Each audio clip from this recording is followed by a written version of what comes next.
তো হ্যাঁ, আমি এখন গীতা যেটা আছে ওটা বিশ্লেষণ করছি। আর আজকে আমাদের গীতা হলো প্রথম অধ্যায়ের শ্লোক নম্বর 2।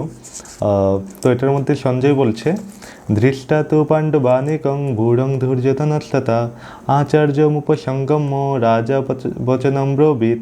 সঞ্জয় যে আছে, সঞ্জয় বলছেন যে হে রাজন, পাণ্ডবদের সৈন্যসজ্জা দর্শন করে রাজা দুর্যোধন দ্রোণাচার্যের কাছে গিয়ে বলল। তো যেটা আছে আমরা দেখতে পারি যে ধৃতরাষ্ট্র ছিল জন্মান্ধ, মানে উনি জন্ম থেকে যেটা ছিল উনি অন্ধ ছিল। দুর্ভাগ্যবশত তিনি পরমার্থিক তথ্য দর্শন থেকেও বঞ্চিত ছিলেন।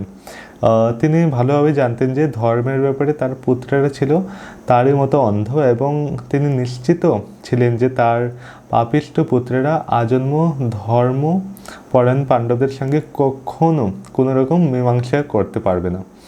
তাই তিনি ধর্মক্ষেত্রের প্রভাব সম্বন্ধে সংশয়গ্রস্ত ছিল। যুদ্ধক্ষেত্রের পরিস্থিতি সম্বন্ধে ধৃতরাষ্ট্রের এই প্রশ্ন করার অভিপ্রায়টি সঞ্জয় বুঝতে পেরেছিল। তাই তিনি নিরাশগ্রস্ত রাজাকে আশ্বস্ত করার জন্য বলেছিলেন যে পবিত্র ধর্মক্ষেত্রে প্রভাবের ফলে তার পুত্রেরা পাণ্ডবদের সঙ্গে কোনো রকম মীমাংসা করবে না। সঞ্জয় তাই রাজাকে অবহিত করলেন যে তার পুত্র দুর্যোধন পাণ্ডবদের সৈন্যসজ্জ দর্শন করে ও তৎক্ষণাৎ সেনাপতি দ্রোণাচার্য কে ছিলেন? পাণ্ডব এবং কৌরবদের গুরুদেব, আর উনি যেটা ছিল উনি সেনাপতি ছিল। তো তৎক্ষণাৎ সেনাপতি দ্রোণাচার্যের কাছে গিয়ে উপস্থিত হলো প্রকৃত অবস্থা সম্বন্ধে জানানোর জন্য। দুর্যোধনকে যদিও রাজা বলা হয়েছে, তবুও সেই সংকটময় অবস্থাতে তাকে সেনাপতির কাছে যেতে হয়েছিল। এখানের মধ্যে একটা ভুল আছে যেটা আমি দেখতে পাচ্ছি এখন।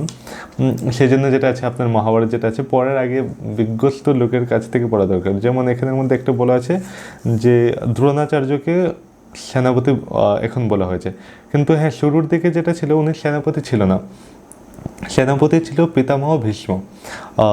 তারপর উনি শয্যাশায়ী হওয়ার পর যেটা ছিল, তারপর যেটা হয়েছিল গুরুদেব হয়েছিল, ওদের যে গুরুদেব ছিল দ্রোণাচার্য। কিন্তু হ্যাঁ এটার মধ্যে এই ভুলটা আছে যে এখানের মধ্যে ভীষ্ম হবে, যে ভীষ্ম যে প্রথম যে ছিল সৈন্যসজ্জা হয়েছিল।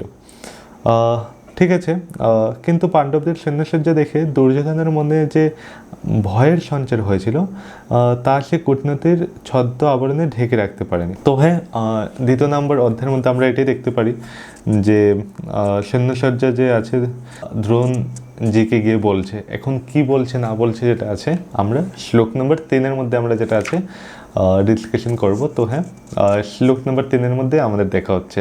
আর ভিডিওটা ভালো লেগে থাকলে আপনারা অবশ্যই যেটা আছে লাইক আর শেয়ার করে দেবেন, আর নিচে কমেন্টও করে দেবেন আপনার কেমন কি মতামত আছে।